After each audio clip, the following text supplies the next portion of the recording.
북한이 오늘 오전 탄도미사일 발사를 시도했지만 실패한 것으로 보입니다.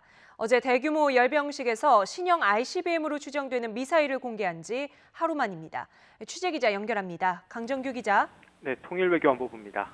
네, 북한의 미사일 발사가 실패한 것으로 분석된다고요?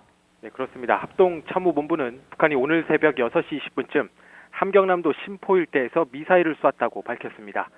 그러나 미사일은 우리 군의 레이더망에 포착될 정도로 높이 떠오르지 못한 것으로 알려졌습니다. 군 당국은 이번 미사일 발사가 실패한 것으로 보인다며 발사 직후 폭발했을 가능성도 열어두고 있습니다. 아직 미사일의 기종은 확인되지 않았습니다. 앞서 북한은 지난 5일에도 함경남도 심포에서 미사일 한 발을 쐈지만 동해 쪽으로 60여 킬로미터만 날아간 뒤 추락했습니다. 당시 한미 양국군은 이 미사일이 북극성 2형이나 스커드 2R과 같은 탄도미사일로 추정했는데요. 심포는 고체연료 계열의 잠수함 발사 탄도미사일 SLBM의 개발 단지가 있는 곳입니다. 따라서 북한이 기존의 액체 연료 미사일을 고체 연료 기반의 미사일로 개량했거나 새로운 형태의 미사일 발사를 계속해서 시도하고 있다는 분석도 있습니다.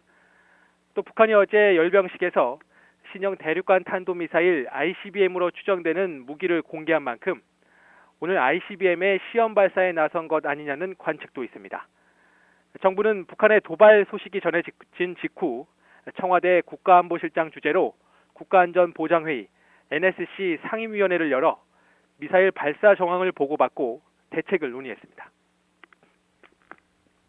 네, 북한이 김일성 생일이 지나자마자 이렇게 미사일을 발사한 의도와 배경은 무엇일까요? 네, 미국의 북한 폭격설 등 군사적 압박에 굴하지 않겠다는 의지를 드러낸 것으로 보입니다. 앞서 어제 북한은 김일성 생일 105주년 기념 대규모 열병식에서 미국 본토를 겨냥한 ICBM 추정 신무기를 공개했는데요. 한반도에 국제사회의 이목이 집중된 가운데 열병식에서 자신들의 군사력을 과시한 만큼 김정은으로서는 소기의 정치적 목적을 달성했다고 볼 수 있습니다. 그러나 김정은은 단순히 보여주기에 그치지 않고 직접 행동으로 맞불을 놨습니다. 특히 오늘은 마이크 펜스 부통령의 방한일에 맞춰 추가 도발을 감행한 것은 미국의 군사적 압박을 정면 돌파하겠다는 뜻으로 풀이되는데요. 미국은 싱가포르에 있던 항공모함을 한반도 해역으로 되돌려보내는 등 최첨단 전략무기를 앞세워 북한에 대한 선제 타격까지 경고하고 있습니다. 또 미중 정상회담을 통해 중국의 대북 제재 동참과 북한의 핵포기 유도를 촉구하고 있는데요. 실제로 중국은 우다웨이 북핵 6자회담 수석대표 발언 등을 통해 북한의 핵보유국 지위를 절대로 인정하지 않겠다는 입장을 강조했습니다. 따라서 북한의 오늘 미사일 발사는 미국뿐만 아니라 중국에 대한 반발 의미도 있는 것으로 풀이됩니다.